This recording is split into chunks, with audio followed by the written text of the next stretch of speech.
Hey everyone, welcome to week 176 and video episode number 2 of the Thursday Throwback Track.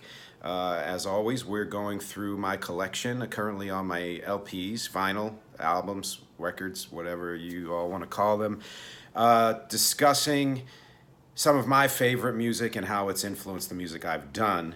Again, as in video number 1, I'm keeping it kind of easy for myself because, it's all about me. And sticking with one of my top 5 bands of the 15 that I continually keep referring to. And this one is kind of not a surprising one. It's U2 and their first album, Boy, which was released in 1980, 4 years after they formed. It is a seminal album, of course. I don't know if where it ranks as far as my favorite U2 albums. I'm sure you may not know it. It's one of their lesser known albums. They did have a couple of hits on there, some of which they still play. The most famous one being I Will Follow, which I'll talk more about that later. And, other than that, it was seminal because it helped to launch their career, really, and launched them in the U.S. because they toured there and from the get-go started to gain fame for their version of the post-punk genre. Post-punk has a lot of definitions, a lot of subgenres, but for me, and again, I'm referring to my notes in front of me here, the post-punk that I like, that I associate with that genre name, is rhythmic, ambient, crisp, sparse, melodic, emotional, both organic and electronic as far as instruments goes, and both pop and experimental. And some other bands that might fit in that category, especially in the way I just described it, would be The Cure, again, Joy Division, who became New Order, The Jam, a lesser-known band who everyone should listen to. They weren't around long, but man, did they influence a lot of people, including Block Party. And PIL, Public Image Limited, which was John Lydon, or Johnny Rotten's band, who came out of the Sex Pistols.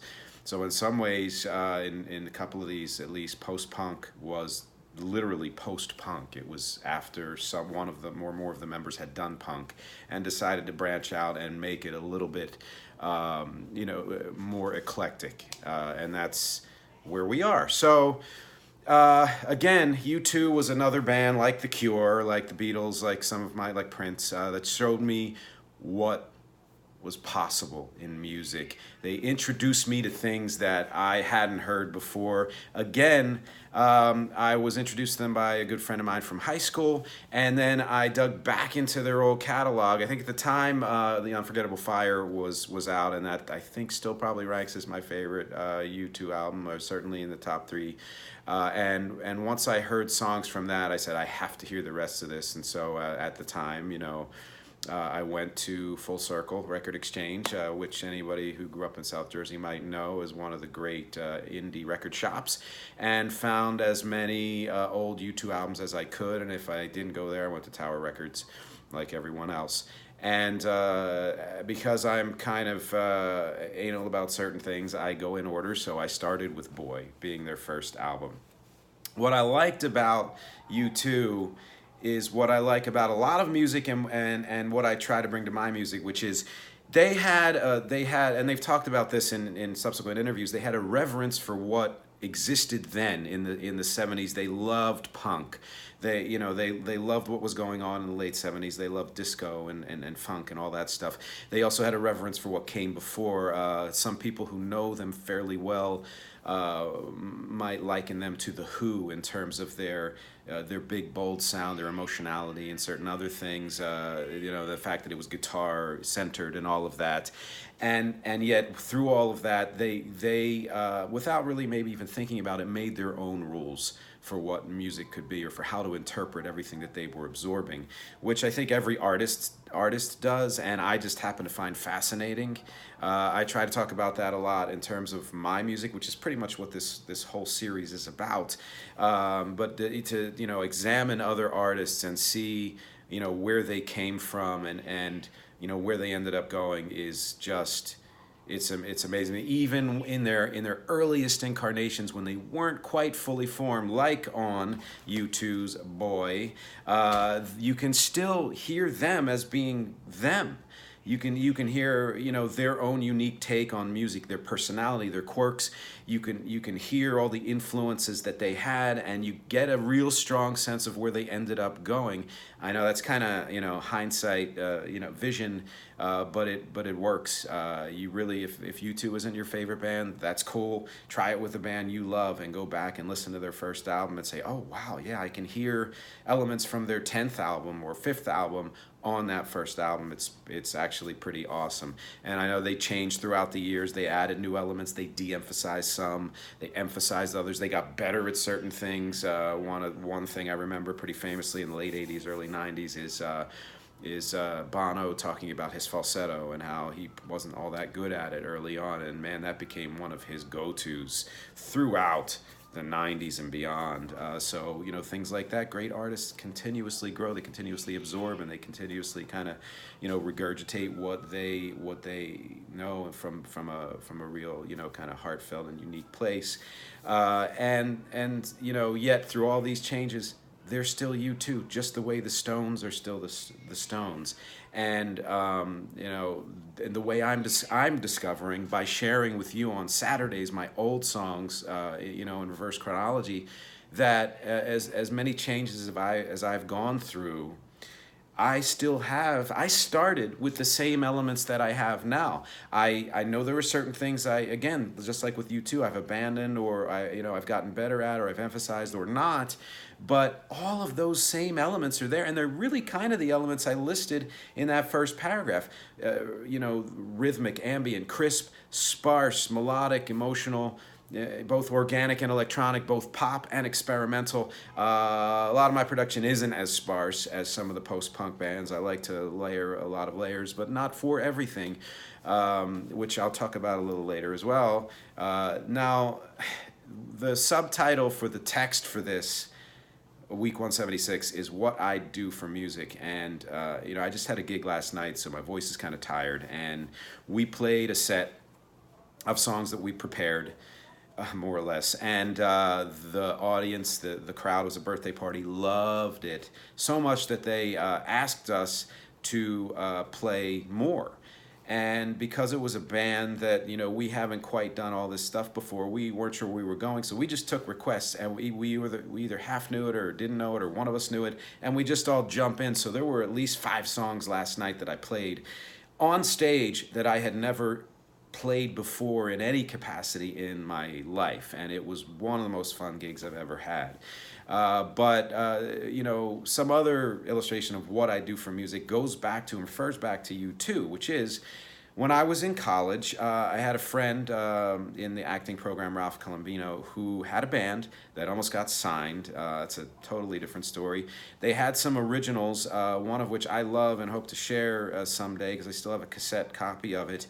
And they did a bunch of covers, and Ralph's 2 favorite bands were The Who and U2, and he saw the similarities between the two, and he brought that out in his band. So I co-produced a music night at one of the college centers there at Rutgers, which featured a bunch of artists, including me. I did a cover at an original, and Ralph's band. And one of the songs Ralph's band played was U2's "I Will Follow," which still ranks as not just one of the top, songs from this album, certainly, and from U2 in general, but of all time for me. And what happened was their drummer forgot to bring his rug or anything that would keep the kit from sliding across the tile floor. And so, because the show must go on, and because of my intense love for music and wanting to just kind of, help any other artist, I volunteered as the host to sit in front of the kit, my back to the kick drum, put my hands on my ears as tightly as I could, and for the duration of their very short set, I think it was 3 songs, prevent the kit from sliding forward so that the drummer and they could have as kick-ass of a set as they possibly could. And I loved every minute of it, just like I loved every minute of last night's insanely impromptu show. So going back to U2 and referring it or connecting it to my music, lots of my songs have been influenced by U2 in one way or another, but there's a particular song that an old friend of mine, the minute she heard it, said, "This reminds me of U2, and in fact reminds me of early U2."